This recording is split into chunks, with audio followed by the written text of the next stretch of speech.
Mike, is it hard to guard against a letdown after such an emotional win like that against U of A, which is normally your last game of the season?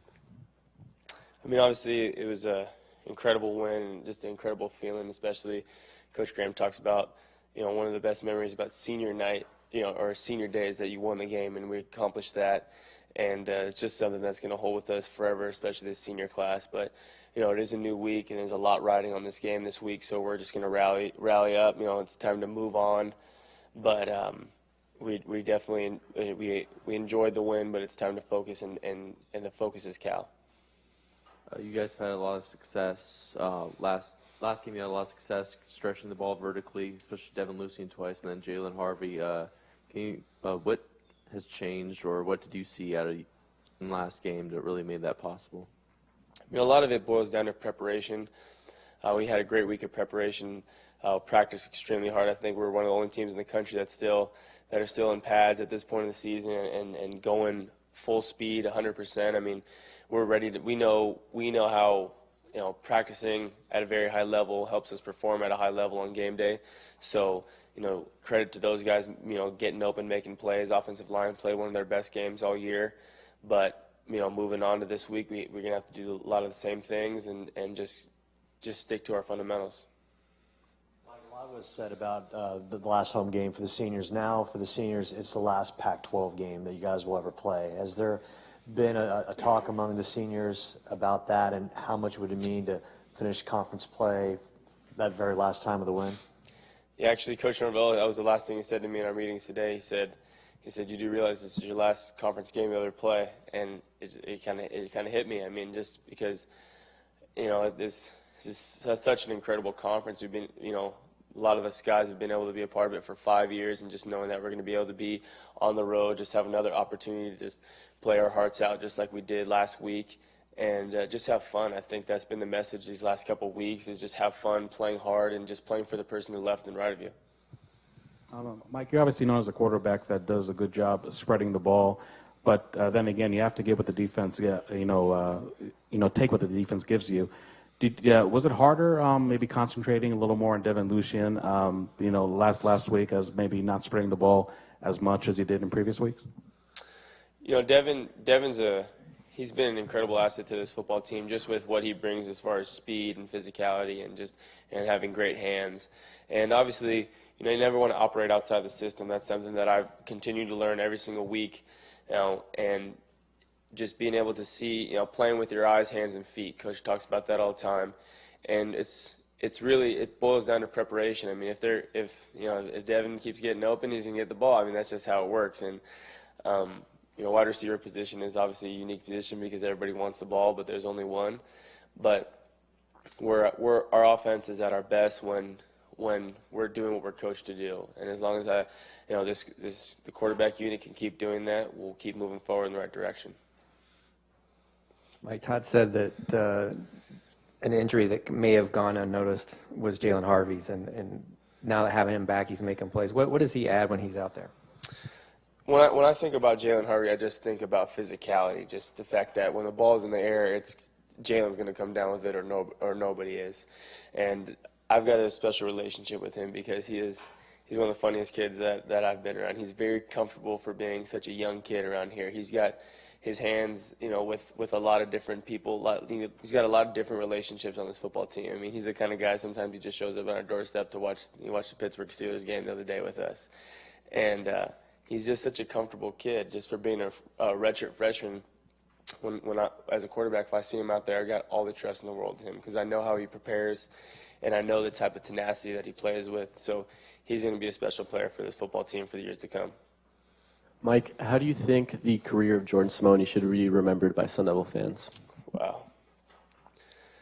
Man, if people only knew half of the amount of preparation that kid does,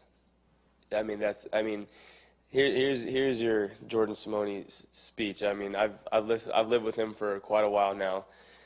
The kid eats, sleeps, and breathes Arizona State football. He goes to sleep about 8:30 at night. We make sure that there's quiet hours when we're in season, and Jordan, all he does is he stretches, watches film, makes sure he does his homework on time. But the kid he's been my favorite person watched play football in my entire life. Mike, if you can, going back to 2012, there's so much said about this program. Couldn't win in California, and then in Todd's first year, you guys go to Cal, you get that big win. How big was that win to turn the tide for this program? And I remember that win. It felt special when we were up there and we won.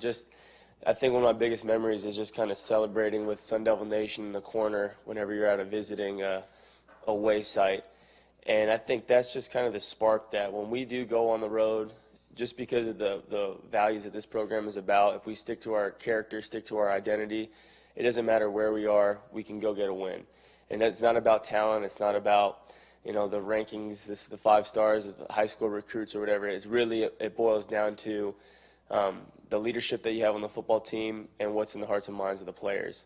And I think that just going into it expecting to win and just not being cocky, but just having a certain swagger about you that this is a fun sport, and whoever shows up who wants it more that day is going to win. So we're looking to go on the road and play our hearts out. Mike, for you personally, you're winding down. It's only 2 games left. I want to get your thoughts on how you approach these last 2 games. It really is more about how we approach these last couple games, just because Coach talked about that today. Is like, obviously, wins and losses are something that I can't tell you that in 30 years I'm going to remember my career win-loss record here. We've had on the field, off the field, at bowl games, and just the memories that I have with the guys on the left and right of me. So it's just going to be a special opportunity just to soak in these last couple tram rides when we're freezing all with our helmets on, or those hot summer days. It's just going to be a special time to reflect these and obviously go win football games.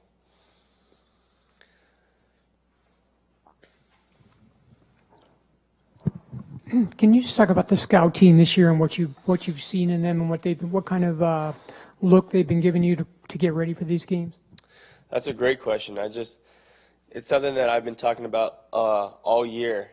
And I actually remember when Jordan used to play on the scout team, he used to give us a lot of troubles.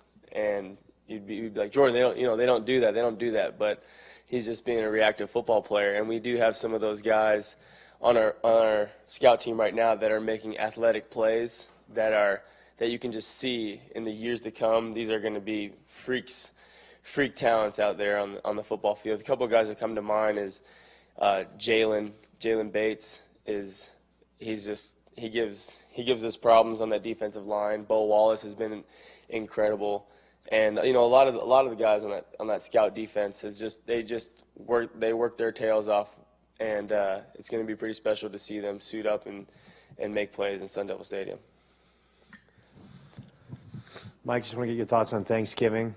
What do you like to throw down on Thanksgiving, and what's the best part of the day for you?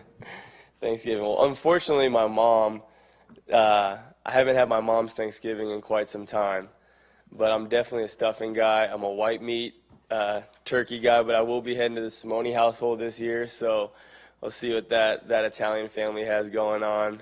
I can't say it's going to be better than the Bercovici household already, but but it's going to be special. I love Thanksgiving, one of my favorite holidays, just because of what it represents, but I'm ready to try the Simone stuffing, see what it's all about.